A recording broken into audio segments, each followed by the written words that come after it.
Հայաստանն Ադրբեջանին առաջարկել է խորհրդակցություններ սկսել խաղաղության համաձայնագրի համաձայնեցված տեքստի ստորագրման ժամկետների ու տեղի վերաբերյալ, սակայն նույն պատրաստակամությունը պաշտոնական Բաքվի կողմից չի լսել, հայտարարում է արտգործնախարար Արարատ Միրզոյանը։ Նա ընդգծել է խաղաղության համաձայնագրի տեքստի համաձայնեցմանը զուգահեռ եւ դրանից հետո Ադրբեջանը որոշակի այլ նախապայմաններ է առաջ քաշում։ Այս պահին չկա ըմբռնում, թե որտեղ եւ երբ պետք է ստորագրվի, մենք պատրաստ ենք հնարավորինս արագ ներգրավվել այդ գործընթացում եւ դնել մեր ստորագրությունը, հավելել է Միրզոյանը։ Եթե տարածաշրջանի երկրները ցանկանում են օգտագործել հաղորդակցության եւ տարանցիկ ուղիները, դա պետք է արվի երկրների ազգային ինքնիշխանության եւ միջազգային ճանաչված սահմանները հարգելու շրջանակում, հայտարարում է Իրանի արտգործնախարար Աբբաս Արաղչին։ Երևանում ասուլիսի ժամանակ նա նաեւ հիշեցրել է պաշտոնական Թեհրանի հստակ դիրքորոշումը՝ Իրանը դեմ է Հարավային Կովկասում սահմանների ցանկացած փոփոխության, իսկ տարածաշրջանի խնդիրները պետք է լուծվեն երկխոսության եւ դիվանագիտության միջոցով։ Արաղչին նշել է տարածաշրջանում էսկալացիայի վտանգ կա եւ հույս է հայտնել, որ Հայաստանն ու Ադրբեջանը հնարավորինս շուտ կստորագրեն խաղաղության համաձայնագիրը, նվազեցնելով այդ վտանգը։ Իրանն ու Հայաստանը պայմանավորվել են Արաքս գետի վրա եւս մեկ կամուրջ կառուցելու վերաբերյալ։ Իրանի արտգործնախարար Աբբաս Արաղչին նշում է, Թեհրանը ողջունում է երկու երկրների միջև տնտեսական հարաբերությունների զարգացումը։ Ըստ նրա, Իրանը պատրաստ է Հայաստանի հետ պայմաններ ստեղծել տարանցիկ ոլորտում դեպի Սև ծով, Պարսից ծոց եւ Հնդկաստան բեռնափոխադրումների իրականացումը դյուրացնելու համար, հավելելով, որ Արաքս գետի վրա նոր կամրջի կառուցումն ավելի կդյուրացնի բեռնափոխադրումները։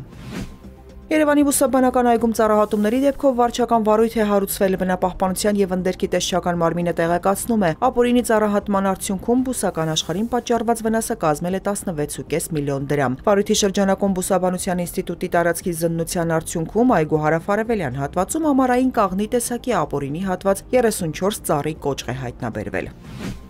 Էրեադում անցկացված ռուս-ամերիկյան բանակցությունների բովանդակությունը լայն հանրության համար հասանելի չի լինի։ Կրեմլի խոսնակ Դմիտրի Պեսկովը հայտարարել է, խոսքը տեխնիկական բանակցության մասին է, մանրամասների սպասել պետք չէ։ Մինչ այդ սակայն հաղորդվել էր, որ բանակցությունների արդյունքների մասին համատեղ հայտարարություն կհրապարակվի։ Պեսկովը միաժամանակ պարզաբանել է, որ առայժմ երկու երկրները վերլուծում են արդյունքները։ Ինչ վերաբերում է Պուտին-Թրամփ նոր հեռախոսազրույցի հնարավորությանը, ըստ Պեսկովի առայժմ նման պլաններ չկան։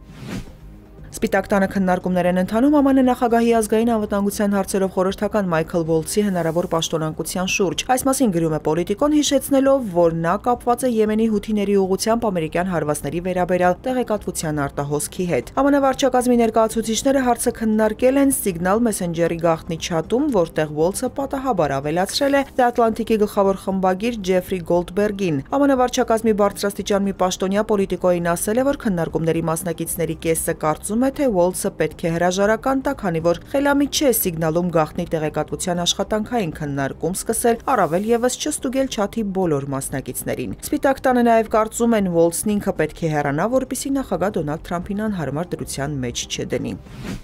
Գազայի հատվածի ուղղությամբ իսրայելական գիշերային հարվածների հետևանքով 23 մարդ է սպանվել։ Պաղեստինի առողջապահության նախարարությունից հայտնել են, որ մահացածների թվում 3 երեխաներ են եւ նրանց ծնողները, որոնք գտնվում էին Խան Յունիսում։ Գազայի հատվածում իսրայելական ռազմական գործողությունների վերսկսումից ի վեր մեկ շաբաթում այստեղ ավելի քան 730 մարդ է մահացել։